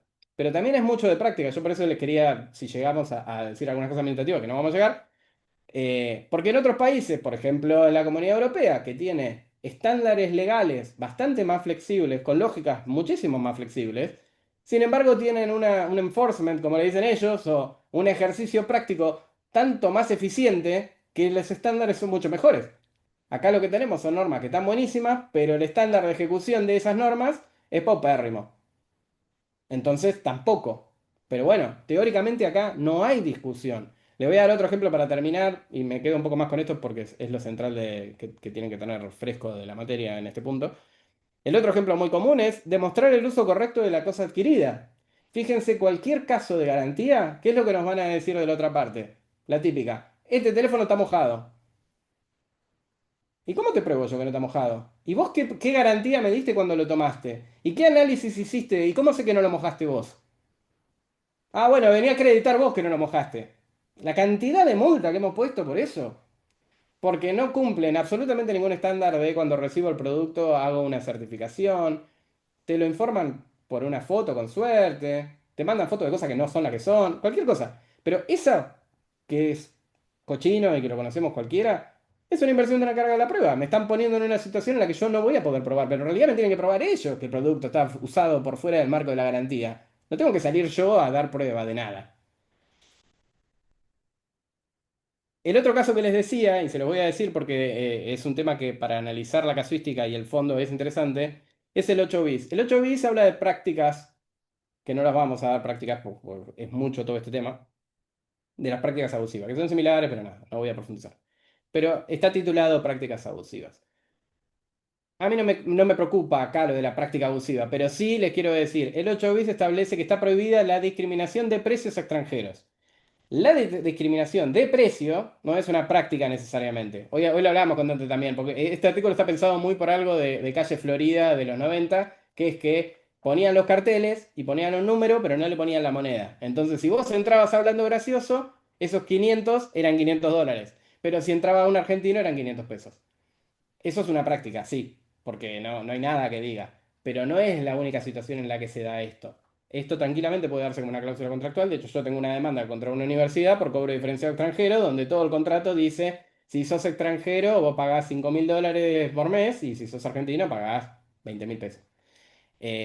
Eso también es algo. Y lo que es interesante de esto es, primero, la contradicción con el Código Civil. Ahora vamos a ver, y lo pasamos muy rápido, una de las limitaciones al control de la cláusula abusiva es la cláusula de precio. Sin embargo, la Ley de Defensa del Consumidor, en el artículo 8 bis, establece un caso específico de prohibición de ciertas prácticas en la cláusula de precios. Primer punto. Segundo punto, el tema no es tanto que esta ley establece en este artículo que en el caso de los extranjeros no se puede cobrar diferenciado el precio, sino es muy factible de analizar abusivamente un montón de condiciones de los contratos si los miramos desde el punto de vista de las prohibiciones de discriminación generales, porque no son nada más las discriminaciones por nacionalidad. Hay discriminaciones por opiniones políticas, capacidad económica, edad, y estas no son cosas que no se ven a menudo más allá de las prácticas. Hay programas de puntos, por ejemplo, en aerolíneas, donde si vos tenés cierta capacidad económica no tenés que hacer la espera. Hay bancos que tienen cola para gente que tiene más plata que otra. Eso es una cláusula contractual, no es nada más una práctica. Eso más allá de la casuística que yo les doy, lo que les quiero decir es, no es que cualquier discriminación en un contrato, en discriminación lo estoy usando en el sentido más amplio, ¿no? Pero diferenciación, no es que cualquier diferenciación es válida en el mercado moderno, porque algunas diferenciaciones son discriminación y las que están establecidas en la Constitución, los tratados internacionales y un montón de normativa específica. Ese tipo de diferenciaciones también es abusiva y lo podemos usar en casos puntuales. Y lo vamos a encontrar en edad, lo vamos a encontrar en capacidad económica, pero nada, es solo para que lo tengan como teóricamente, porque después se puede discutir bastante la abusividad ahí. Eh, nada, salteo esto. Código Civil y Comercial, vamos rápido. ¿Qué se puede analizar del contrato? Cualquier cláusula, no hay problema, como les dije, no hay diferenciación en si la cláusula fue analizada particularmente o no, si tiene un carácter destacado en el contrato o no. Esos son temas que vienen de Europa, el código lo aclara justamente para que no tengamos esa discusión. Les digo lo del destacado porque hay algunos regímenes normativos, por ejemplo, no sé, el Banco Central establece que determinada cláusula tiene que estar con una letra más grande, o las pólizas que tienen el frente de póliza, no importa dónde estén. O sea, pueden tener un cartel de 2 metros por 2 metros que si es abusiva la puedo analizar igual, no importa. Después la definición general, que es la misma que la europea, es abusiva la cláusula que tiene por objeto o por efecto provocar un desequilibrio significativo entre los derechos y las obligaciones de las partes en perjuicio del consumidor. Tengan en cuenta también lo que yo les dije. No necesitamos una casuística de cláusulas abusivas y está bien que eso sea así, porque si lo que está estableciendo el contrato es taxativamente violatorio del orden público, no es un tema de abusividad, está prohibido, es nulo eso. No tengo que decir nada, no tengo que justificar nada. Digo, esto viola el artículo tanto de la ley, no necesito decir es abusivo porque. Esto es un error muy común, ¿eh? Yo se los estoy diciendo con toda claridad, pero he visto infinidad de demandas colectivas que piensan que no pueden decir que algo no se puede hacer si no lo marcan en algo abusivo. Por si las dudas lo meten en algo abusivo y listo. No es necesario. Eh, Tipos generales entran todos. El código tiene, justamente como le dije, tiene un capítulo de contratos de adhesión, entonces hay alguna división ahí, pero es cualquier tipo de contrato, no importa. Y los límites al control son los que lo fuimos pasando por adelantado, que es cláusulas relativas a la relación entre precio y bien. Tengan mucho cuidado con eso. Primero, yo ya les dije, el 8 bis habla de precio específicamente y habilita el control, pero no solo eso. Lo que dice el código es la cláusula de precio de una manera muy general. ¿Eso quiere decir que yo no puedo decir nada de la cláusula de precio? No sé. Se le pueden encontrar muchos recovecos. A lo que apunta esto, y porque está copiado de Europa literal, en algo totalmente incoherente, porque de todos los capítulos de consumidor del código tienen incoherencia por todos lados, desde mal escrito hasta lo que quieran. Lo más básico es que hay un capítulo de contrato de consumo cuando la Constitución habla de relación de consumo. Ya arrancamos con esa incoherencia, de ahí para abajo va cayendo por todos lados. Pero lo que apunta, que es lo que trae de Europa, es supuestamente no podemos decir que podemos discutir el precio de un contrato porque el precio de un contrato sería tan básico que tenemos que asumir que las partes sabían exactamente lo que hacían. Como les dije, esto puede ser válido para un bien suntuario de una persona que no tiene ninguna necesidad, no es lo mismo para una prestación médica en una sala de emergencia, no es lo mismo para un servicio público, con lo cual todo esto es muy discutible. Y se le puede entrar por distintos lugares porque la cláusula de precio es un concepto muy amplio, ¿no? Por suerte es una materia creativa esta. Yo puedo charlar de cómo se ejecuta el precio en el tiempo, puedo charlar de cómo se calcula la violación al deber de información a través de poca claridad en la forma en la que se calcula. Hay un montón de cosas que puedo decir del precio, pero sepan que viene de eso. Supuestamente en Europa, supuestamente no, en Europa no, pero está copiado de ahí, no se puede discutir el precio porque es eso, el precio, la relación entre precio y prestación, tan esencial que supuestamente las partes no podrían tener dudas posteriores. Y el otro punto, que es todavía peor, que por suerte no lo analizan mucho nadie, y mantengámoslo así, porque es una incoherencia total, dice, está prohibido analizar las normas que reflejan tratados internacionales, o sea, limitaciones que estén en tratados internacionales, ponerle que eso lo podemos aceptar de distintas maneras, también eso tendría límites, pero tiene alguna lógica, y después dice, o normas imperativas. El derecho del consumidor no es una norma imperativa. ¿De qué carajo estamos hablando acá?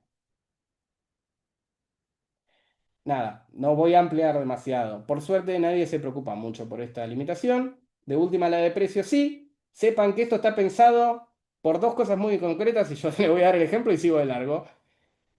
La cláusula de precio está pensado por la discusión que hubo en algún momento sobre el valor de la prima versus la efectiva prestación. Y la norma imperativa está pensada por la ley de seguros. Porque si bien se hacen los boludos, estas dos cosas están puestas para que el régimen de seguro esté por arriba de todo lo demás. Lo mismo pasó con prescripción, que en algún momento lo van a ver si no lo vieron, que no, y cambiamos todo para que la ley de seguros diga cuál es el régimen de prescripción en la materia.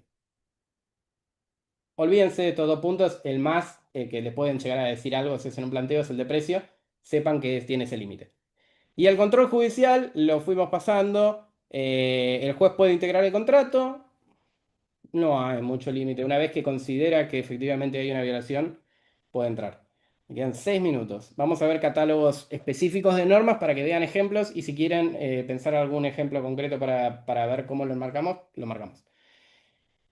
Primero, aclaración general. La Secretaría de Comercio, en la resolución 53 del 2003, que sigue vigente con algunos cambios, dictó un listado de cláusulas que consideraba abusiva por distintos motivos. Lo primero que hay que decir es, la Secretaría de Comercio no tiene competencias para dictar normas de este tipo, porque la Secretaría de Comercio no puede interpretar la Ley de Defensa del Consumidor. Eso tiene que ser el decreto reglamentario, en el mejor de los casos, y no me pongo ni en la parte constitucional, pero no hay absolutamente ninguna facultad para que lo haga, por lo cual esta resolución en sí es inconstitucional. Pero si le sirve y defiende a un consumidor, úsenla, métanle para adelante, que alguien venga a decir algo. De última sirve para ejemplo, porque no están mal los ejemplos, pero tómenlo con esa pinza primera. Segundo tema, se derogaron hace poco, a principio de año, varias normas que derivaban de esta resolución con respecto a medicina prepaga y telecomunicaciones. Así que quedó lo esencial, que es lo original y unas modificaciones que se le hicieron en la época de Baroselli, sumando temas de derechos humanos, un par de cosas más y algo de sobreendeudamiento. Los paso volando y seguimos con lo que sigue. Dar al proveedor derecho exclusivo a interpretar el contrato, modificar unilateralmente el contrato. Este era en realidad uno de los motivos originales del dictado de esta norma. Y hago solo este comentario para pasar porque estamos muy cortos de tiempo.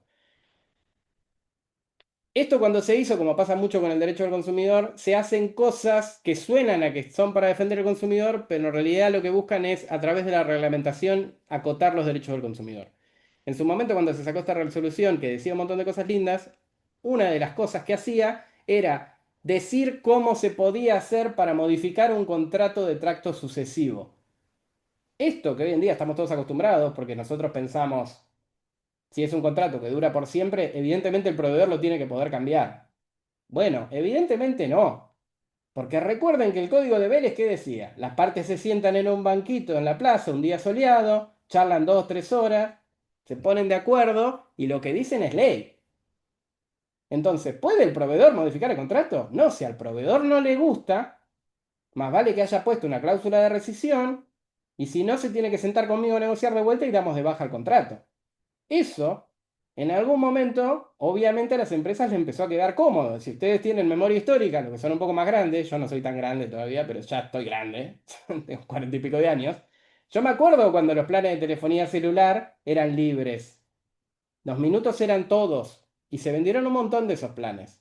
En algún momento las empresas dijeron, chicos, esto no nos conviene. No podemos cambiar los planes a que sean tantos minutos. Y lo mismo pasó con la plata. En algún momento eran de plata y después empezaron a ser de minutos. Hubo toda una discusión judicial durante varios años a si podían darte de baja, por ejemplo, el teléfono por cambio de tecnología. Un montón de cosas que estaban pasando, que el Código Civil, ¿qué hacía? Los dejaban pelota, no podían hacer nada. Y si los llevabas a juicio, perdían. Obviamente con el poder que tiene siempre un proveedor, te llevaban puesto. Lo hacían igual. Como lo hacen hoy en día con la baja de los cables de cobre, aunque haya jurisprudencia y en la COM diga otra cosa. No importa, el proveedor siempre la hace igual y después vemos cuando te pago. Pero en su momento, lo que se hizo con esta resolución fue, al decir que estaba prohibido en cierta manera, habilitaba que sea en otra. Entonces ese fue el motivo de esta resolución. Hoy en día estamos todos acostumbrados a que el proveedor, si te avisa con unos días antes, está bien que cambie el contrato todo lo que quiera. Bueno, eso no cumpliría las normas del Código de Vélez, no lo cumplía en su momento. Pero bueno, eso se llama sociedad de consumo y por algo existe el derecho al consumidor. Después tiene ejemplos que se repiten mucho. Limitar acciones judiciales o recursos, compensar deudas con saldos de otros contratos. Vamos a ver que hay ejemplos de esto exactamente en el sentido contrario, por ejemplo en telecomunicaciones. Y es muy común, por ejemplo, en materia bancaria, que te compensen una deuda con plata que tenés en otra cuenta. Todas cosas comunes, acá en principio están prohibidas. Excluir o limitar la posibilidad de daño, está en la ley, bueno, saltamos. Pará, había algunas de Baruselli que eran interesantes. Son largas. Primero tiene las genéricas que no las van a poder usar en casi nada, pero tomen en cuenta lo que les dije antes con respecto a los derechos humanos. Porque son abusivas las que infringen derechos de niños, niñas, adolescentes, promueven estereotipos de género. No lo van a poder aplicar en nada, esto es muy difícil. Discriminación arbitraria, encima está dividido. A ver. Nada, tomen como referencia, existe la resolución 53/2003. Si les sirve, pueden tener un listado ahí que es genérico y es para todo. Lo que se derogó, como les comentaba, es medicina prepaga, servicios financieros y comunicaciones. Después yo paso el PowerPoint para que lo miren si quieren igual, porque no vamos a llegar a ver todo. Las cosas que se derogaron porque dicen que como el Banco Central tiene regulación, ¿para qué va a regular comercio? Cuando lean el listado de lo que derogó, un asco. No, no, patas para arriba todo el mundo, manéjense, cosas que van pasando hoy en día. Esto es otro. Hay un listado muy completo en materia bancaria de todas las personas jurídicas reguladas por el Banco Central, o sea, entidades financieras y indirectamente hoy en día las no financieras de crédito, y están en la comunicación de derechos de usuario de servicios financieros. Tienen cosas interesantes, especialmente en tema de venta atada. Pero después tienen las generales. Renuncia de derechos, inclusión no razonable sin conexión con el contrato, o sea, cláusulas sorpresivas. Esto lo regulaba antes del Código Civil también. Obstáculos onerosos al ejercicio de los derechos, a veces por ciertos tipos de notificaciones o por no dar una baja por una deuda. Eso se repite también en distintos listados, aunque sigue pasando todos los días. Eh, Inversión de la carga, pero nada, esto es lo mismo. En tarjetas de crédito también hay un listado de cláusulas abusivas, artículo 14. Se derogaron varias cosas de la ley de tarjeta de crédito, eso fue con el decreto 70, 2023, ese a fin de año, derogó varias cosas de la ley de tarjetas de crédito sin ningún tipo de discusión. Una de las cosas que derogó, que también la paso volando, es el control previo de los contratos de tarjeta de crédito. El control previo de los contratos de tarjeta de crédito lo tenía la Secretaría de Comercio, porque la ley de tarjeta de crédito divide el control en dos partes. La parte estructural del sistema bancario relacionado a las tarjetas de crédito lo tiene el Banco Central y la parte de políticas comerciales y los contratos lo tenía la Secretaría de Comercio. Esto se derogó, tomémoslo como autobombo, porque yo me puse a ponerle multas a las empresas de tarjeta de crédito en base a la ley de tarjeta de crédito y a controlar los contratos. No le gustó un carajo, me fui, a los 2 meses derogaron todos los artículos de la ley de tarjeta de crédito por un DNU. Los felicito porque no pagaron ninguna de las multas, yo le puse 5.000 y pico de millones de pesos de multa y misteriosamente se derogaron esas multas sin que las paguen. Telecomunicaciones, también, ahí hay un listado que es bastante interesante, es largo y aburrida la resolución, pero es la resolución 733 del 2017, de la época de Macri, que tiene cosas positivas, tiene cosas negativas, tiene de todo, pero tiene un listado de cláusulas abusivas específicamente en materia de telecomunicaciones. Acá entran todas las TICs, todas las que entran en la Ley Argentina Digital. Cable, internet, satelital, celular, líneas fijas. Ahí mezclaron todo, que es parte del problema de telecomunicaciones de esa época. Ya me estoy pasando, cierro. Eh, Tiene cláusulas interesantes y como les decía, tienen temas que se contradicen con otros listados. Por ejemplo, con el listado de la resolución 53 que les decía con respecto a la compensación. Bueno, el sistema de telecomunicaciones expresamente habilita al corte de un servicio relacionado con otro servicio que preste el mismo proveedor. O sea, si yo tengo deuda, por ejemplo, en telefonía celular con Movistar, me puede cortar internet porque es la misma empresa. Eso estaría en contra de, ¿no?, de lo otro y habilitaría compensación de deudas, que podemos decir que es abusivo o no si el Estado decide que lo es. En planes de ahorro, que era interesante, pero no vamos a llegar, también hay un listado muy interesante, como lo dije al pasar, que es la resolución 8/2015, establece cosas bastante positivas dentro de lo malo que es el sistema de círculo de ahorro, que debería estar derogado porque no hay manera de que no viole el derecho de los consumidores, porque es una venta de un producto que no tiene precio, y lo establece el que te lo vende, todos los días. Un delirio.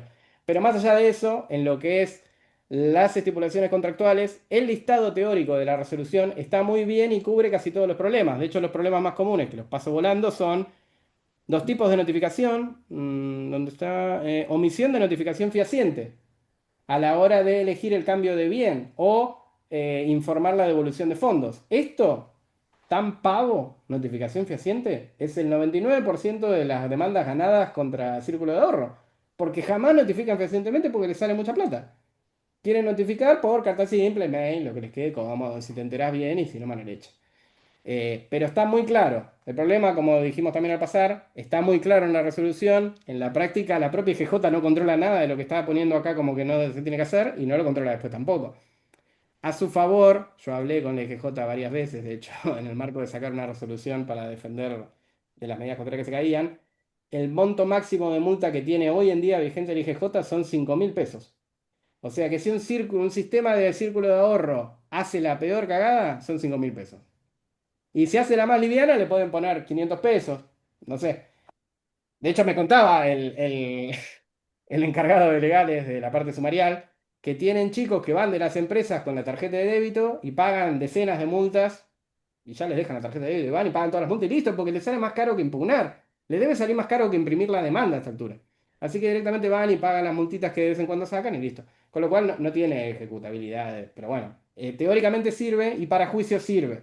Porque recuerden, dado que rige el orden público, cualquier estipulación que yo diga que es abusiva o que directamente viole una norma que debe proteger a un consumidor es nula, no existe, no la pueden ejecutar. Y retroactivamente. Bueno, control administrativo, sepan que el Estado tiene facultades no de control previo, no por lo menos defensa del consumidor, sí en otros casos hay control previo de los contratos, pero sí tiene control posterior, eso está en el artículo 38 de la Ley de Defensa del Consumidor. Se ejerce muy poco, yo en mi gestión intenté hacerlo, llegamos a revisar algunos contratos, pero la verdad que es un quilombo y en la práctica hoy en día no se está haciendo. Lo que sí ha hecho el Estado algunas veces fue iniciar actuaciones de oficio para controlar contratos con resultados interesantes. El problema es que fue contra empresas internacionales para no pelearse con nadie acá, que es un problemita. Primero porque vos estás para pelearte y segundo, si vos vas contra una empresa como Facebook, hay que ver si te cumple y si no te cumple, ¿qué vas a hacer? Porque esto lo hemos charlado, de hecho, en el foro en Europa lo charlamos 200 millones de veces. Todos los organismos de defensa del consumidor estamos en lo mismo. Si le ponemos una multa a una empresa que está en Estados Unidos, ¿qué hacemos? Si no la podemos hacer cumplir. A veces se han cumplido igual. De hecho, por eso puse el caso de Facebook, que lo inició la Dirección Nacional en la época de Sebastián Brosselli, y de Provincia de Buenos Aires, que ha iniciado varias acciones. Inició una contra Netflix, controlando las cláusulas abusivas del contrato, y efectivamente logró que Netflix y HBO modifiquen el contrato que siguió, ¿no? Y obviamente no pagó una multa nunca, pero no importa, logró un efecto específico. Son casos que se pueden buscar para ver las cláusulas también, son interesantes porque tienen un enmarque interesante, ¿no? Esto es un caso positivo de algo que puede hacer el Estado. Eh, nada, esto es el mecanismo de control. Lo último que les voy a decir, no estoy tan pasado de tiempo, así que bien. Otra cosa que hay que es muy interesante es los registros de contratos y en particular los registros de cláusulas abusivas. Hay muchos países, yo les dejé estos tres ejemplos, después como les voy a mandar el PowerPoint, lo pueden ir a mirar si les da curiosidad. España, México, el de Portugal es muy interesante y en Inglaterra también, porque es específicamente de cláusulas abusivas, donde el Estado, las autoridades administrativas directamente suben los listados de cláusulas que han identificado como abusivas, tanto en el control de los contratos, porque el Estado tiene la facultad, yo lo pasé volando, ¿no? Pero el Estado, dentro de su facultad de control posterior de los contratos, lo que hace es decirle a la empresa, esta cláusula que vos tenés en el contrato, tenés que notificar a todos los consumidores que la está dando de baja y no la puede poner nunca más. Ahora, en los casos en que eso se hizo, que después se judicializa, pero bueno, la facultad es amplia, no hay un lugar donde uno puede ir a buscar como particular, como consumidor o como abogado litigante, dónde voy a ver esas cláusulas. Porque si las siguen usando, ¿qué hago? Y si tengo una empresa que hace lo mismo, pero es otra empresa, ¿qué hago? Bueno, no está. Entonces algo que puede hacer el Estado, que es muy práctico, es tener un portal online que tenga las cláusulas por empresa con la explicación y la resolución del Estado que dice esta cláusula es abusiva. Porque a mí me sirve de jurisprudencia para decir, ah, pero esto ya lo declararon abusivo acá, entonces vos de ninguna manera. Y es una carta ganadora. Y lo otro que hacen también es subir las jurisprudencias de la justicia que dicen que determinada cláusula es abusiva, tanto en un caso individual como en un caso colectivo. Esto también es muy útil.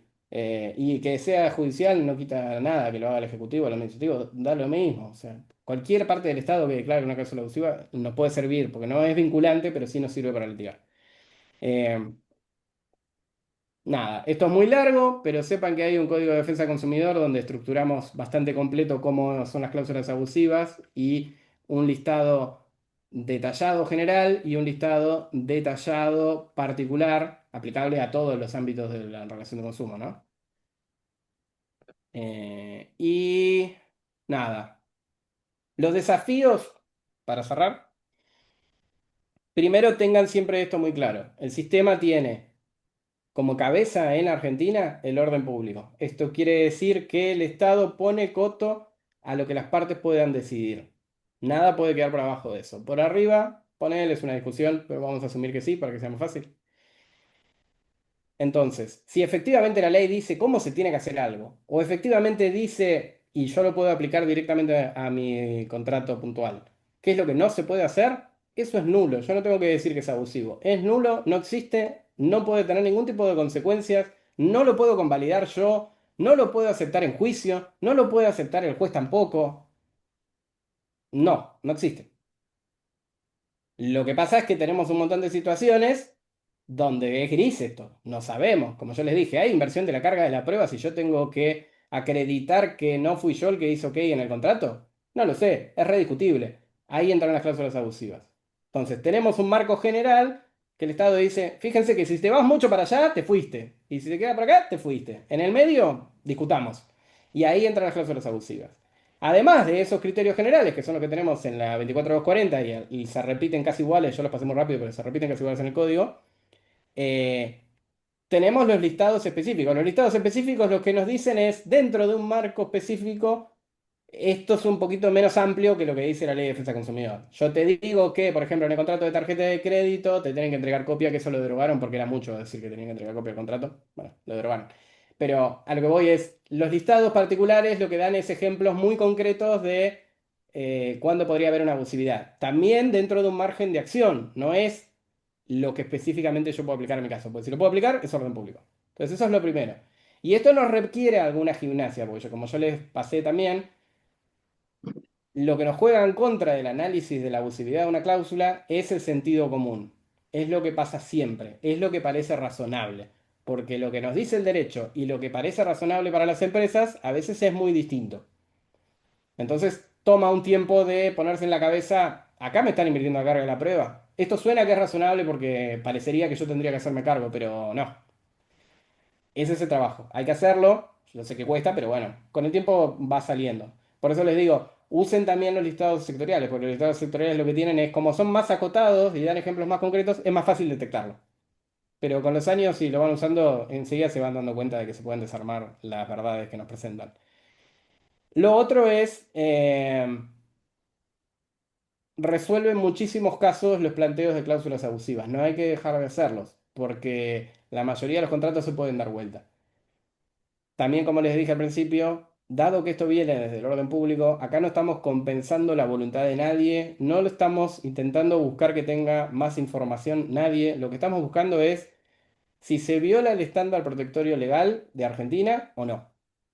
Entonces, no caigamos nunca en la discusión de si estaban informados o no. Les doy un último ejemplo que lo pasé muy volando, pero para que se entienda. En PADEC contra Bank Boston, lo que se discutió fue una cláusula, una acción colectiva, o sea, para todos, en la que se discutió la comisión que se cobraba sobre las cajas de ahorro, que implicaba que el costo del mantenimiento de la caja de ahorro fuera mucho más alto que lo que pagaba efectivamente el banco por tener nuestro depósito.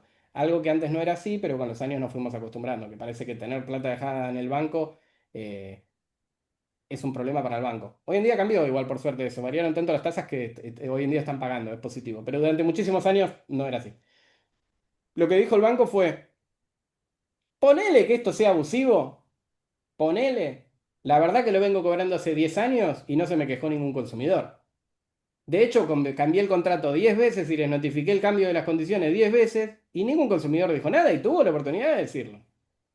¿Y qué es lo que le dijo la Cámara? Buenísimo lo que vos decís, pero esto viola el orden público, con lo cual nunca nadie te va a poder decir que sí. Porque si nosotros leíamos el código de Vélez en lo que regulaba el orden público, no había ninguna duda de que sea así.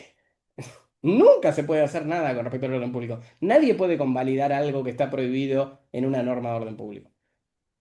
Pero sigue pasando las 24 horas del día que el derecho al consumidor no se identifica como orden público, porque este tipo de planteos tan pavos lo siguen haciendo las empresas ante cualquier acción colectiva.